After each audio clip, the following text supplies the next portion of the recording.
Yo, what's up, everybody?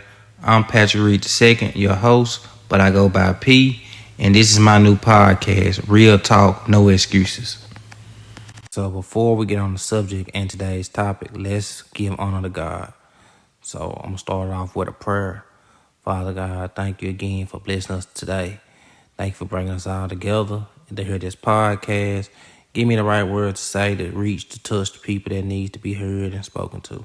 God, we thank you again for all the blessings that you've given us, and we can't make it in this world without you. In Jesus' name we pray. Amen. So now we can get to what today's topic is, love. What is love to you?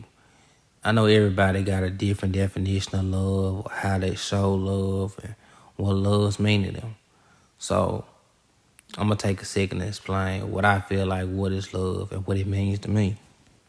To me, love is an action, it's a noun, it's whatever you want to make out of it, but love is showing somebody that you care. It ain't got to be necessarily your wife or girlfriend or loved one. It could be your kids, your mother, your neighbor, a dog. Just showing them that you value their time, their energy, their space, and that you want to show them that you care. It don't take much to show love sometimes. Sometimes the simple is I love you, or I'm here for you, or a pat on the back. Even a job well done is showing love. I see like there's a lot of people who on these dating shows and different topics like that, and they be like, there are 5 love languages. And yes, that's a way you can show love, like I said, like with acts of service, quality time, words of affirmation, physical touch, and receiving gifts. So if you had to pick and choose, what would you say was your love languages that excites you? Because that plays a big role, because how I might want to be loved and the way you want to be loved could be different. And that plays a big role in today. Like, I see a lot of women say men don't love them the proper way, or these new generation of men don't do this or don't do that. But sometimes I feel like if you don't express how you want to be loved, that person might can love you that way, but the way you think and way they think might be kind of different. But you also have to take an initiative of expressing that to a person. Like, let a person learn you so they can learn your ex and you can learn their ex. But don't be biased on it. Like, that person, likes flowers, but you don't like buying flowers. Instead, you like rubbing feet, or I'm just throwing it out there, or, you like giving massages. They might appreciate that, but they might not be what they want for love. Same thing like with a woman. This man might tell you words of affirmation make him feel better. But you might think just because you want to give him physical touch, you just want to rub on him, or you just being in his presence, that's enough. But that's probably not going to cut it. You know what I'm saying? Yeah, he might see it and he appreciate it, but that's not what he want. So I feel like sometimes we have to express that in the beginning, what we want when we say we love from another person in that aspect of a relationship wise. So what I also done today, I made a post. This is kind of behind, so I made a post and said, if a person could show you how to love, or what is love to you and what's the best way to show it, how would you explain it? So what I'm going to do now is I'm going to go through and read out a couple of the posts, what people said, and commented back to me on my post. Now, if you feel any different, we're going to make a part 2 of this, and we're going to come back to it then. And you just inbox me what you think love is, or anything you heard that you didn't like, or you feel like you can elaborate and show another definition of what love is. I really do appreciate everybody who's tapping in and giving me a try on this new podcast. You know what I'm saying? To me, that's a form of love, because this is how I'm trying to pay bills, you know what I'm saying, and make a career out of this. So I appreciate all the people that's tapping in with me. So our first response is from Shaquita, And she says, love is a consistent international investment in someone's well-being, expressed through actions that reflect real understandings of who they are. The best way to show love is by paying attention to what matters to them and aligning your effort with that and not what you assume they need. And I totally agree with that. A lot of times people assume the way they want to be loved is the same way the next person wants to be loved. And that's where we get confusion come in, and sometimes that's where conflict starts to cause in love within people. Where we should just actually ask that person, like, in the dating stage or the beginning stage or the talking stage, whatever you want to call it, what are the ways that you want to be loved? And see if that way that person love language aligns with your love language, and see if they can mesh. In some cases, people don't go off that. They're so attracted to a person's looks or what they have, or with cars or the house, the jewelry and things like that, and they really don't see the person. They just see the materials, or because of how they can act sexually, or they fall in love with that, and then something happens and it makes the situation worse, and then the love dies. Well, it don't even be love, it be lust. And then the lust fades away, and now you dealing with a person you don't even want to be with or deal with. It's a thin line between love and lust, and that's what a lot of people don't see, which that's one thing can help us, in the beginning. If you know this person actually wants to build with you, or this person just lusting after you, I'll take love over lust any day. Because like I said, who wants to be with somebody they've been together 10 plus years and they don't even like each other? They're just to prove a point to people, or sometimes they don't even last. It's like they both doing their own thing. They live together, but this person over here cheating and that person over there cheating, and they just roommates pretty much. And I mean, that's not love. So to me, if we could figure out, the thin line of those things, then that's how you get real love. Our next response comes from Paige. And Paige says, love is consistency with intentions, not just feelings, not just words, but someone's choosing you on purpose over and over again. It's a feeling, safe, not confused, feeling valued, not questioned, feeling seen, not overlooked. Love is when somebody chooses you for real, not just when it's easy or convenient, but consistency. It's not confusing. It's not hot and cold. It just feels right and secure. And the best way to show it is through action. Like actually showing up, communicating, respecting them, and putting them not putting them in weird positions. Don't just say it, stand on it. And I totally agree with that. I really like that answer. I mean, like she said, it's not hot and cold. It's not up and down. It's standing on what you mean and meaning what you say. That's a value of real love right there. And I can totally respect it. We have another response. Now, this one comes from Aaron. And Aaron says, I think love is a sense of undying commitment towards someone or something. I feel like the best way to showing it depends on the situation, but being a truthful, supportive, and allowing vulnerability are the best ways to someone to show that you love them. I think that too. Showing someone that how vulnerable you can be towards them and giving them into the deeper inside of you that's a form of love. Because a lot of times, like, you might say you love a person, but you keep so many secrets inside that they don't know the real you. And I feel like once you can be the real you and be vulnerable, that's a form of love. So our next response comes from Mia. And she says, love is not a feeling. It's more so of the intention behind your actions. To me, it's about having patience with that person. Sometimes it hurts because that person may not be emotional mature enough to understand your love for them. But if it means it it will work itself out and circle back around. It's all about your patience and actions. I got a little tongue tied with that one at the end, but I kind of agree with her on it. I mean, love is patience, and sometimes people don't understand your love for them.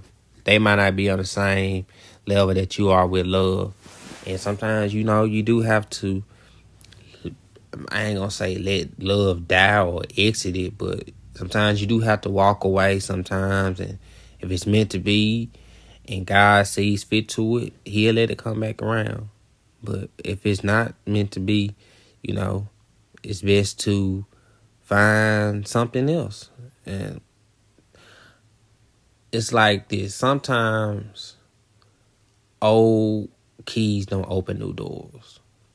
Certain situations it might work, some situations it might not. But in certain situations, you got to go to God and ask Him, what should you do about this person or situation? So our next comment comes from William. And William says, love is more than a feeling. It's a steady choice to care for someone, respect them, and support their well-being over time. While emotions can rise and fall, real love shows in consistent actions.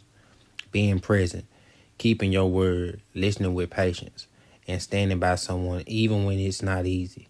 The best way to show love isn't through occasional grand gestures, but through everyday reliability, honesty, kindness, and that makes the other person feel safe, valued, and understood. I totally agree with all of that. To feel safe and understood means a lot in love, because a lot of times like I said, confusion comes in because we feel like that person we with may not understand us. But you feel so much love when that person sits down and listens to what you have to say, and you feel they understand where you coming from, and it's not a fight, and they get you and you get them. Like, that's a whole different type of love. Now, our last comment comes from Presley, and she says, love is feeling at home in a person.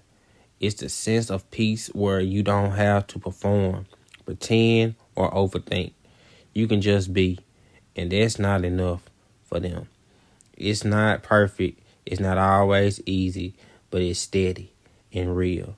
The best way to show it is by being present and intentional. I like that answer. Like you said, being present and being intentional, that's great. I mean, sometimes that's the best way you can show love. It ain't about what you say. It's showing a person that you're there. Your presence means a lot. I really enjoyed all these comments, and I thank for everybody who tapped in and expressed what they felt like love was. I mean, we got several different answers from both men and women, and it shows like, everybody doesn't have the same thoughts on love. We all have a different thought and mindset, but how we can make those thoughts and mindsets work together is by telling the person. We're not mind readers. That's one thing most people can't do. We can't read the next person's mind, so we won't know what's going on unless we sit down and talk. And communication is key. I might not love the way you love because I wasn't brought up the same way you was brought up, but I can give you that type of love if you show me or you tell me or you express to me this is what you want. Now, if I can't, then I need to express it to you to let you know that, hey, I don't know how to show love that way.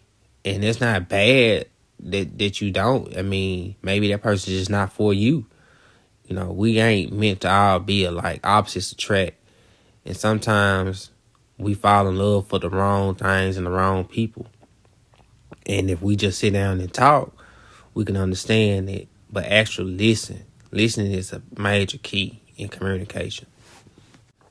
Love is out there for everyone. And I hope we all find that special love that we're looking for, because it's out there. But we also got a lot of remarks on loving a person, like a mate and stuff like that. But what are some ways you feel like loving your kids? I feel like that plays a major part in how they grow into love. Because if they getting love properly at home, then they can go out in the world and get that same type of love. But that's where it all starts at. It starts at home. So for all my parents out there, make sure that you love them kids. Like I said, it don't take much to, you know what I'm saying, get them some love and attention. Just show them a little something like every now and then. And that'll help them to love people. And for the people who grew up without parents or who don't have kids, just know that you still love. God loves you. He loves you more than anybody could ever do. So just know that you're not alone and that you're loved. And I hope that you get that special love and attention that you need, because we all need it. So now it's story time. And today's story is kind of a funny story, but it's a story with meaning in it. And since we're on the topic of love, it's a story about love. So when I was younger, I was back in high school. I want to say I was a sophomore. And I'm the oldest. I don't got no older siblings, nothing like that. So I kind of learned by watching like my dad and like some of my older cousins and stuff like that, how to pull girls and get girls and stuff like that. So I was kind of, what you want to say, I was very popular. I was popular in school in a way. I dressed nice. I used to flodge in my daddy's car like it was mine, because like I used to drive his car on the weekends, and we both got the same name. So when the girls would see P. Reed on the back of the car, they thinking it's actually my car. So I'm telling them, yeah, it's my car, whatever, like that. Woo-woo. Just, being a kid. So I never forget this one summer. My family on my dad's side, they go on these trips every year. It's like a big family trip. And we be getting ready to go. And it was the night before, so I couldn't sleep. So I'm just up all night, just chilling, playing my game. Just being a kid, rather, whatever, like that. And so I get a call. I ain't never seen nothing before on my cell phone. So I pick it up and I answer it. It's from this girl. I'm like, hello. They going back and forth. And they was asking for somebody named Brandon. I was like, man, you got the wrong number. Click. So I just hung up the phone. After I hung up the phone, the girl called. She texted back. She was like, hey, you didn't have to be rude like that or whatever. And so all of a sudden, I'm like, I ain't trying to be rude or nothing. I'm just telling you this ain't no Brandon. So, she get to talking back and forth to me, whatever, like they do, text message, and just one thing led to another. So we end up talking. Now, I got catfished. I ain't even gonna lie to you. She told me she was this person the whole time, and she was in the picture, but who she said she wasn't the exact person. So I'm like, okay. I found out was, I'm kind of jumping the subject, but we end up getting cool though. Like I ended up catching feelings for the person. All we ever did was talk on the phone. We just talked and text. I think we talked for like over a month before we finally seen each other in person. Cause like I said, I stayed in Covington and she stayed all the way out there in Galloway, whatever, like that. And when we finally end up meeting up, we met up on 4th of July. I never forget. Cause she had family that stayed in Covington and whatever. So she was like, she was in Covington. And I can come meet her somewhere, woo-woo. And I was like, bet, I'll come out there where you at. So, I'm sneaking, really, because it's nighttime. And her people don't post, like I said, because she a freshman. Her people don't post, they don't know she out there going to see her boy or whatever. They think she just outside chilling with some friends. So, it's this apartment complex. I ain't going to say the name of the apartment complex, nothing like that, but I meet her there. Where I supposed to go meet her there. I had my auntie take me down there and drop me off. Because she was out there kicking it with her friends, whatever, like this. So I called the girl. I was like, hey, I'm here. Where I need to come to? She was like, come to G building. I'm going to meet you. So I'm walking toward that way. Now, like I said, we ain't never seen each other in person.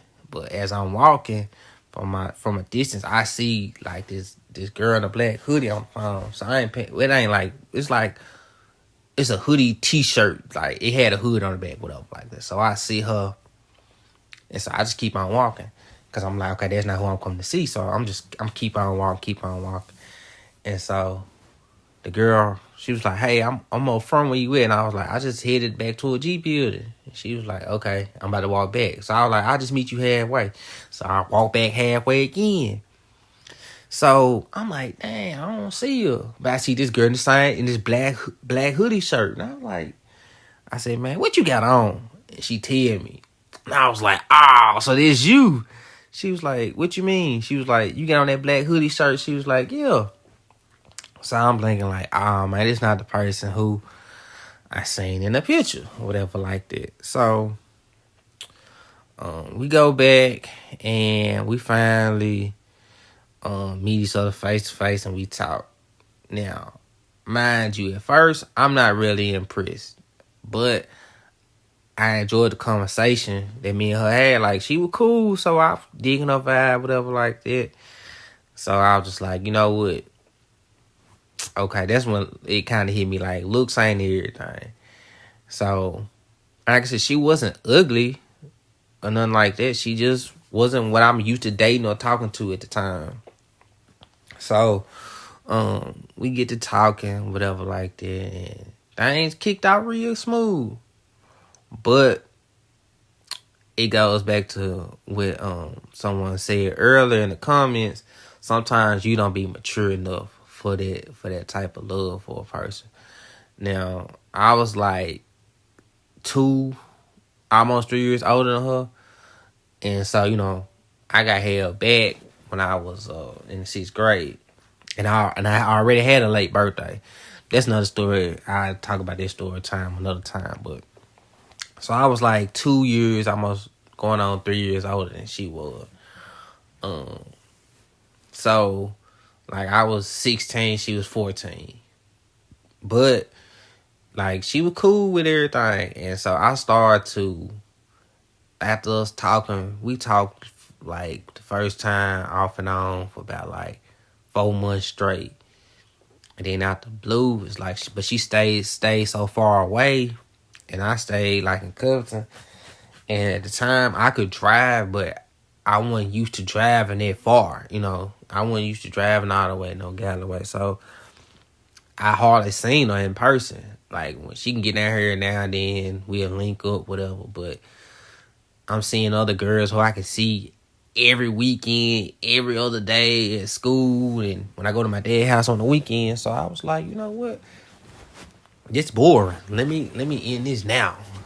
And I was trying to express to her, I came on with the most lamest lie ever.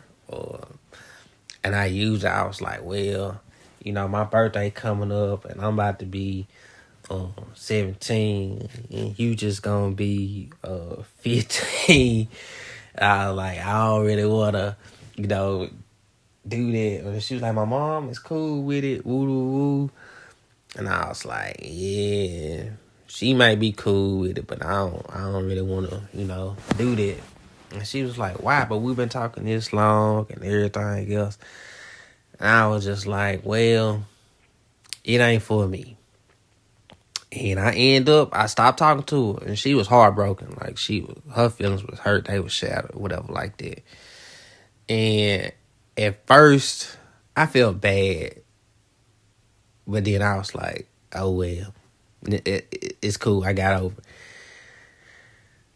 Low down side of me, like this me when I was younger. So I ain't gonna lie to you, I was a handful. Went on a date 3 days later with somebody else. Because they was more convenient. They was, you know what I'm saying, they stayed at Ripley. So I was like, well, shoot, I can see her when I want to see her. This is more easier. I ain't got to do all this traveling and doing all this talking on the phone. Like I said, now this one, the other chick I was talking to from Galloway, like I said, she was understanding. Like, she understood me. I done had nothing to worry about with me and her talking and everything else. It was a form of peace. But But when I left her alone and started talking to this other chick, the other chick, like I said, yes, she was local and she was cool and she was around the corner from me when I came down there. But there was so much drama dealing with that. Come to find out, me and her talking, and she was flirting with one of my cousins. She ended up was talking to two of them, and she didn't know because, like, on my dad's side, again, my dad's actual real father is Austin. So, I got two cousins. We know we some kin, but a lot of people don't know we some kin because they don't know I'm Austin. If they don't know, if they ain't from Henning or know, like I said, know me like that or know them, they wouldn't know we some kin. And she talked to both of them. Because even like they last name's not even the same. One of them got the same last name as Austin, but the other one didn't. So, but me and them, we cool. But we don't talk like that all the time either. It's just like, we all got relatives. We know we some kin, but when we see them, that's when we talk. If we don't see them, then it's just out the wind type thing. But long story short, my other cousin that I'm close to, me and him like brothers, they invite me to their school dance or whatever like that. And the girl don't know I'm coming. So my real thing was surprise her when I come through the door. And so she ain't seen me that day. We didn't talk earlier or whatever like that. And I asked her what she was going to do. She told me she going to that little school dance or whatever like that. And so I'm like, all right, big cool. I ain't telling her I got a ticket to come too because I want to see what she on. Man, I follow up in this party, y'all. This school dance, whatever like that. The first girl I see, this back in the days when you used to get danced on and twerked on, and folks might be holding you up in the corner so you can get twerked on, whatever like that. Man, I walk in, the girl twerking on my cousin. And she see me and her eyes get big and she get spooked and she just take off. And he look at me, he was like, "What's up, cuz?" You know what I'm saying? And I'm sitting there like, I didn't know what to say. I shook his hand and I just walked off. And she was so ashamed and embarrassed. And I was like, I ain't gonna lie, my feelings was hurt because I was like, dang, come all the way down here to see this and this, that happened and whatnot. And it hit me later on. I was like, I had something good, but I messed it up for something, convenient. I wasn't mature enough to understand it at the time. And I ain't gonna say it really hit me then. I feel like it was kind of karma in a way. I say it that way. Because months later, me and her linked back up and we started dating again. The girl from Galloway. We started dating again. And it was just the same stuff. It was just always, it was something. But when I say she was a good girl, she was a good girl. Like I said, she looked out. She was meaningful. Her mom liked me. Her daddy didn't like me too much because he seen what I was trying to do. He just thought I was just trying to have sex with his daughter and stuff like that, which was at the time was kind of true. I didn't mean her that much good like she thought, but I did see value in her. I just wasn't ready at this stage to be that type of boyfriend or whatever she wanted. I wanted it. And throughout the years, me and her, we was still cool and connected and stuff like that. All the way up until I got married and then, ended things. And even when I was going through a hard time, I ain't even gonna lie to you, I was going through a hard time in my marriage. That lady was there. She gave me the best advice I could receive at that moment. And it helped me to look at life different. So I ain't got nothing but respect for her. And I'm proud to see how her and her marriage turned around. And how good, life turned out for her and her family and her husband. And to say they doing good. And sometimes, like I said, we all have a reason, a season that we meet people. And she was one of the reasons that I learned how to know what to do in a relationship and what not to do. And I learned a lot from that lesson. And it also showed me that you can't just treat anybody any type of way. Certain people, you know what I'm saying, they come to help you, and when you get those type of people, be the best you can to them. And that's all I got for today's episode. And I just want to tell all y'all out there, you know what I'm saying, if you find love and find the right people, and sometimes you might not be ready. But if you're not ready, make sure you let that person know. It's okay to say, look, I'm not ready to be on what you on. If you are, you know what I'm saying, tell them the same thing. And see, that's one thing I can always admit about myself. If I'm ready to be with somebody, I'm gonna let them know that. But if I ain't ready, that's one thing I'm gonna have to tell them at the same time too. But you know what I'm saying, we all have a person that's for us in the world, and one day at the right time we all meet them again. But that's all I got for us today. Until next time, I'll holler at y'all.